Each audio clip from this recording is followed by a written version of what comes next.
பல்லாவரத்தில் கணவன் மனைவி இடையே கருத்து வேறுபாடு காரணமாக மனைவி மீது ஆசிட் ஊத்தி தப்பிச் சென்ற கணவனை போலீசார் தேடி வருகின்றனர். சென்னை பல்லாவரம் அடுத்த ஜமீன் பல்லாவரத்தை சேர்ந்தவர் சனா ஃபாத்திமா. இவருக்கும் இவருடைய கணவர் முகமதுக்கும் இடையே மனக்கசப்பு ஏற்பட்டு கடந்த சில மாதமாக பிரிந்து வாழ்ந்து வந்தனர். இந்த நிலையில் சனா ஃபாத்திமா வீட்டிற்கு சென்று தன்னுடன் வருமாறு வற்புறுத்தியுள்ளார்.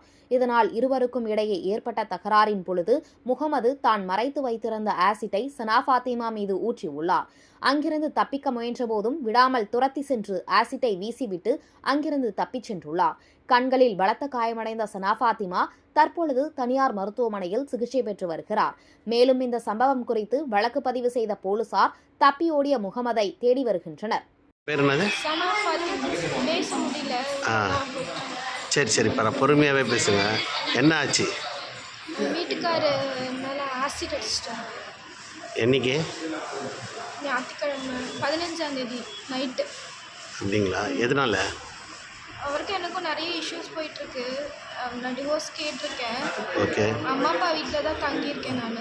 ஓகே. ஒரு 8 மாதமாக அம்மா அப்பா வீட்டில் தான் இருக்கேன். ஓகே. அவர் திரும்ப வந்து கூட வந்து வாழ சொல்லி ரொம்ப பிரச்சனை பண்ணி என் கூட தான் இருக்கணும் என்னானாலும்னு சொல்லி போன வாரம் செவ்வாய்க்கிழமை கூட அடித்து முகம்லாம் வீங்கி நிறைய பிரச்சனையாச்சு. நான் வீட்டில் தான் அம்மா அப்பா வீட்டில் தான் இருக்கேன். இப்போ சனிக்கிழமை தங்கச்சி என் கூட பிறந்த தங்கச்சி வீட்டில் ஒரு ஃபங்க்ஷன். அதனால் அம்மா அப்பா பாப்பா எல்லோரும் ஊருக்கு போயிட்டாங்க. எனக்கு இந்த முகம் அடிபட்டிருந்ததுனால அந்த காயத்தோடு வேணான்னு சொல்லிட்டு நான் மட்டும் வீட்டில் இருந்தேன். வெள்ளிக்கிழமை நைட்லேருந்து நான் மட்டும் தான் இருக்கேன் வீட்டில். நேற்று திங்கக்கிழமை காலைல ஆஃபீஸ் போகணும். ஆனால் வீடு பூட்டை காணும். பூட்டு இல்லை. நான் ஆஃபீஸ் போனேன்னா பூட்டிகிட்டு தான் போகணுன்றதுக்காக பூட்டு வாங்கிறதுக்காக நைட்டு வெளியே போயிருந்தேன். போய் பூட்டு வாங்கிட்டு ரிட்டன் வரும்போது யார் இன்ஃபர்மேஷன் கொடுத்தான்னு தெரியல. ரோட்லேயே நின்றுட்டு இருந்தார். என்னை பார்த்து கேட்டார். அவர் வண்டியை பார்த்தோன்னே கண்டுபிடிச்சிட்டா அவர் தான். என்ன இந்த டைமில் இங்கே நிற்கிறீங்கன்னு கேட்டேன். குழந்தைய பார்க்க வந்தேன்னு சொன்னார். குழந்தை தான் ஊருக்கு போயிருக்கான்னு சொல்லிட்டுல நாளைக்கு வருவா, நாளைக்கு வந்து பார்த்துக்கோங்கன்னு சொல்லிவிட்டு வண்டி எடுத்துகிட்டு வந்து மேலே அந்த செவ்வறு ஓரமாக பார்க் பண்ணுவேன்.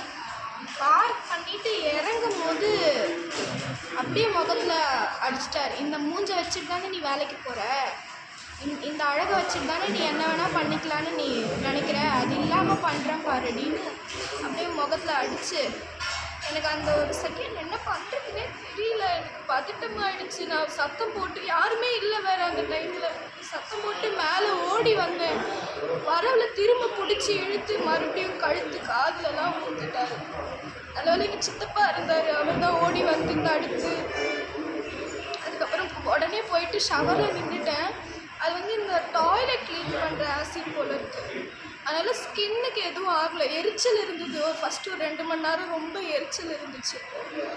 ஆனால் அதுக்கப்புறம் கண்ணு சுத்தமாக தெரியல. 2 கண்ணுமே வாமா? இந்த கண்ணுக்கு கொஞ்சம் என்னால் ஓரளவுக்கு பார்ஷியலாக பார்க்க முடியுது.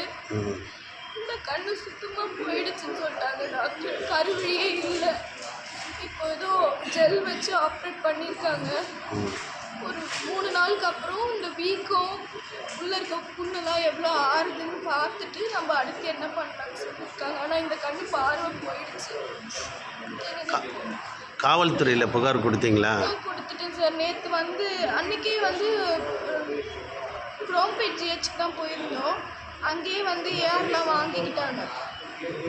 அப்புறம் நேற்று இங்கே ஒரு கான்ஸ்டபிள் வந்திருந்தார் பல்லாவரம் போலீஸ் ஸ்டேஷன்லேருந்து. வந்து வீடியோ ஸ்டேட்மெண்ட்டும் ரிட்டன் ஸ்டேட்மெண்ட்டும் வாங்கிட்டு போனார் நேற்று மதியானம். ஓகே. நான் இன்றைக்கி காலையில் அந்த இன்ஸ்பெக்டருக்கு கூப்பிட்டு கேட்டிருந்தேன். சார் என்ன இதில் இருக்குதுன்னு கேட்டால் ஆள் அப்ஸ்காண்ட் ஆகிட்டாரு, ஊர்லேயே இல்லையா, அவர் வெளியூருக்கு எங்கேயோ தப்பிச்சு போயிட்டாரு, இங்கே ஏதோ அட்வொகேட்ஸ் வச்சு மூவ் பண்ணிகிட்டு இருக்காங்கம்மா, கிரிமினல் கேஸ் அவ்வளோ ஈஸியாக விட்டுற மாட்டோம், ஆனால் பிடிச்சிரும் தான் சொல்கிறாங்க. ஆனால் எனக்கு நம்பிக்கையில் சார், எனக்கு பயமாக இருக்குது. அவர் என்ன சொன்னார், அடுத்து உன் பிள்ளைக்கு இதே நிலமை தான், என் குழந்தைக்கு டிஎன்ஏ டெஸ்ட் எடுத்துக்கூடாது, என் பிள்ளையே கிடையாதுன்றாரு. இப்போ உனக்கு இன்னும் கொஞ்ச நாள் நம்ம பிள்ளைக்குண்டே நடக்குன்றாரு. எனக்கு வெளியே போகிறதுக்கே பயமாக இருக்குது. நான் ஒருத்தி தான் சம்பாதிக்கிறேன். அம்மா அப்பா 2 பேரும் முடியாதவங்க. நீங்கள் பார்த்தீங்களா, சின்ன குழந்தை இருக்கு. எனக்கு திரும்பவும் வந்து ஏதாவது பண்ணுவானோ பயமாக இருக்கு. என் பிள்ளைக்கு பாதுகாப்பு இல்லை. ஏதாவது சரிம்மா சமூக ஆர்வலர் சசிகுமார் தான். கண்டிப்பாக உங்களுக்கு தேவையான உதவிங்களை சட்ட ரீதியாக நாங்கள் பண்ணித்தரோம். ஓகேங்களா? முஸ்லீம்ஸா நீங்கள்? இல்லை நாங்கள் கிறிஸ்டின், அவர் முஸ்லீம். அவர் முஸ்லீம். அவர் சைட்லேருந்து யாருன்னா உங்ககிட்ட பேசுனாங்களா? யாருமே பேசல சார், அதான் இன்னும் கஷ்டமா இருக்கு. சரி, உங்கள் வீட்டுக்கார் பேர் என்னம்மா? அவர் பேர் முகமது அலி. முகமது அலிங்களா? எங்கே அவருடைய பூர்வீகம்? இது பல்லாவரத்தில் தான் இருக்காங்க. அவருடைய ஃபோட்டோஸ் எதனா இருக்கா? ஃபோட்டோலாம் இருக்கு. சரிம்மா நான் கண்டிப்பாக காவல்துறையில் உங்களுக்கு ஒரு உரிய நீதி வாங்கி தரேன். உங்கள் வீட்டுக்கார் மீது வழக்கு பதிவு செய்து உங்களுக்கு வந்து அரசாங்கத்து மூலம் ஏதாவது உதவியை கண்டிப்பாக நான் வந்து பண்ணித்தரேன். ஓகேங்களா? உங்களுக்கு வேறு என்ன வேணும்? உங்களுக்கு பாதுகாப்பு. பாதுகாப்பு என் குழந்தைக்கு, என் அம்மா அப்பாவுக்கு எனக்கு பாதுகாப்பு வேணும். அவரால் எங்களுக்கு எந்த இதுவும் வந்துடக்கூடாது. அவர் வெளியே விடாதீங்க சார். நாளைக்கு யாராவது ஒரு பொண்ணை கட்டிக்கிட்டா கூட இப்படிதான் பண்ணுவார். அவர் மனநிலையை அடித்து உதச்சி தன் கீழே வச்சுக்கணும் தான் நினைக்கிறாரு. கொஞ்சம் நம்ம முன்னேறிட்டோன்னா அவருக்கு அதை ஏற்றுக்கிற மனசு கிடையாது. இன்னும் என்ன வேணா பண்ணுவார் சார். என்னை ரயில்வே ஸ்டேஷனில் வச்சு சுவாதி அறுத்து போட்டுருவேன். நுங்கம்பாக்கம் ஸ்டேஷனில் ஒரு கேஸ் ஆச்சுல்ல சார், அதை சொல்லி அதை ரெஃபரன்ஸ் சொல்லி அதே மாதிரி உன்னை சேத்பட் ஸ்டேஷனில் வச்சு அறுத்து. நுங்கம்பாக்கம் ஸ்ரீமதிங்களா? இல்லை, நான் சேத்பட்டில் ஒர்க் பண்ணுறேன். அந்த ஒரு வழக்கை வச்சு காமிக்கிறாரு. அதை ரெஃபரன்ஸ் சொல்லி அதே மாதிரி உன்னை சேத்பட் ஸ்டேஷன் வச்சு அறுத்து போட்டுருவேன். வண்டியில் போகும்போது என் ஃப்ரெண்டுங்களை விட்டு வண்டி அடித்து தூக்க சொல்லுவேன். நீ உயிரோடையே இருக்கக்கூடாது. இருந்தால் நீ எனக்கு என் பொண்டாட்டியா இருக்கு, இல்லைன்னா நீ உயிரோடையே இருக்கக்கூடாது.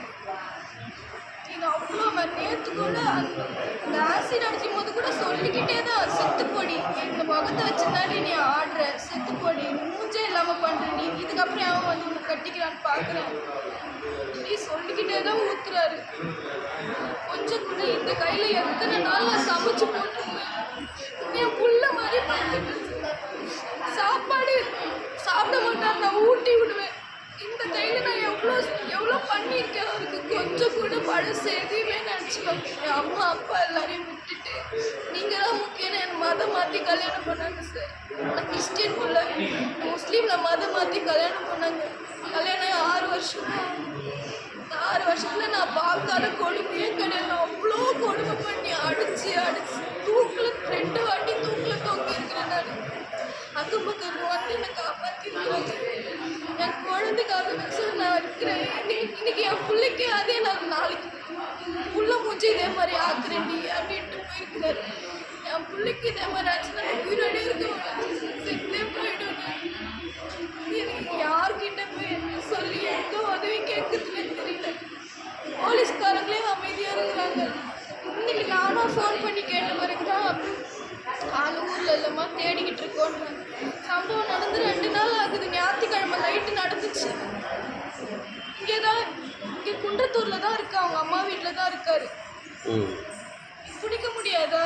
ஃபோன் நம்பர் கொடுத்தாச்சு, இங்கே தான் இருக்காருன்னு சொல்லியாச்சு. ஆனால் இன்னமும் பிடிக்க மாட்டுறாங்க. கேட்டால் அட்வொகேட் வச்சு மூவ் பண்ணுறாமா, அவங்க ஊர்லேயே இல்லைன்றாங்க. உங்களுக்கு எந்த ஸ்டேஷன் வருதுமா? பல்லாவரமா? சரி அவர் மேலே 3 கேஸ் கொடுத்துருக்கேன்.